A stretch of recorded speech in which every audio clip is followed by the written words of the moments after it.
Well, we got another dark night of the soul out here.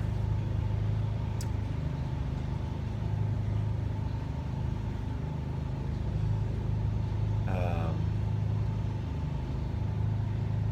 had I known I would be spending the winter at Anchor and what that would entail, I'm not sure I would have taken on this project. But I'm not sure. I was pretty determined. Even if someone had told me then everything that I would have to experience and go through over these last um, 6, 7 months, I may have still done it. Whew. Um, yeah, we're aground. Um, got the call after a long day of home remodeling in Corvallis that the Polo was aground and on her side, and that I should come right away. So I did, and it was a storm. It's a storm right now. It's still raining and windy out there. And paddling out into the dark with the wind and the rain, knowing that the boat was on its side and had been probably taking on water and in some form of treacherous situation, was a new level of stress. Last time I came out, when it had come aground, it was calm water. I found her with a lot of water inside, which was very stressful, and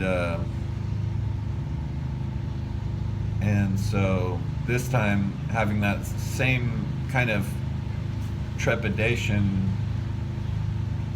but paddling out in the dark in a storm was new. It was a new level of uncertainty and risk, and uh, so yeah, I mean, I just got off the phone with my partner and my cousin Tim Rist, and we discussed the situation here, and it's so interesting how as you draw closer and closer to a moment, it's like when you're running a marathon and you're in your last marathon, you're in your last mile or two, and it starts to feel harder and harder, and that's kind of how this feels. It's like, I just found a dock. I'm restoring the dock now, and it's on this really cool property with this amazing man who is like a mentor and like almost a guru. And I mean, he's like lived this amazing life, sailing all over the world, and it all feels like it's about to happen, like it's just about to happen. And then to have something like this, which, I mean, I wish I could have shown you what it was like out there, but I would have needed like a body cam because I was literally clinging to the boat. I was walking along it like a cliff. It's so on its side. And I still am uncertain. I mean, it's like I'm looking down there, I see like pilings. I might be like wedged on some pilings. At this point, I've got another hour and a half or 2 hours before the tide comes up all the way, and I'll fire up the motor and try and drive us out of here. But yeah, this This is me as close as I've ever been to pulling this off, and as close as I've ever been to giving up. Because it's just like, I mean, I have a daughter. I have, I have responsibilities. It's like this feels perilous.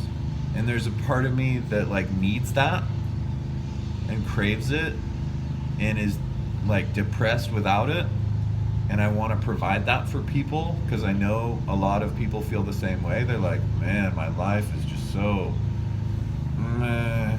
I get in my Japanese car and it's so comfortable and quiet, and I listen to podcasts about people doing scary, funny, weird stuff, and then I'm at work and I kind of go through the motions, and the money gets deposited and my wife buys the groceries, and then a lifetime goes by, and it's like, and there's a part of me that kind of looks at people who are experiencing that with a level of jealousy, but there's another part of me that's like, man, those people need to climb on board this ship or something like it and go out to sea and have a sauna and dive off and swim with whales.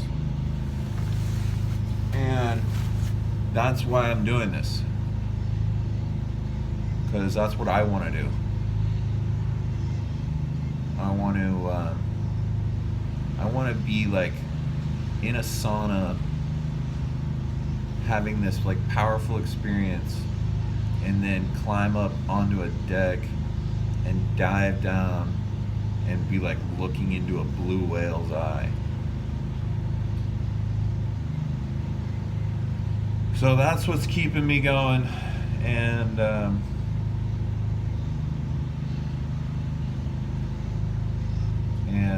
yeah, nights like tonight, they really test me.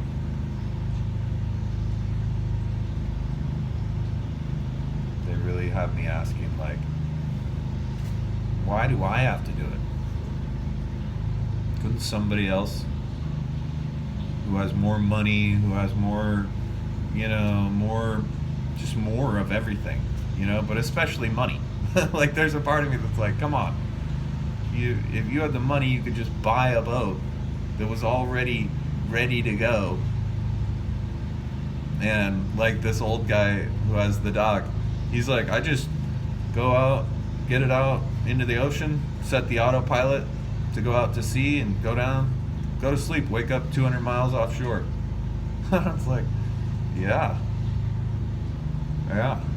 But with this boat, the difference is, with this boat, we could bring 12 people out to sea. And we could wake up and have breakfast and go for a swim, do a meditation, have a sauna. It's like, that's always been my vision. I don't necessarily want to be by myself out at sea. Sometimes it sounds nice, especially a nice small manageable boat sounds pretty nice right now. But I'm into it I'm into it because I want to share the experience. I want us to have the experience together.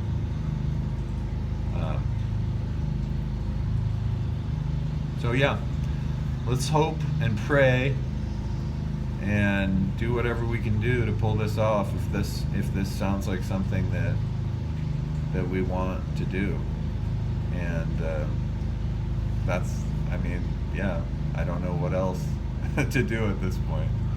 We've reached the point of hopes and prayers. Yeah. All right. Thanks for watching.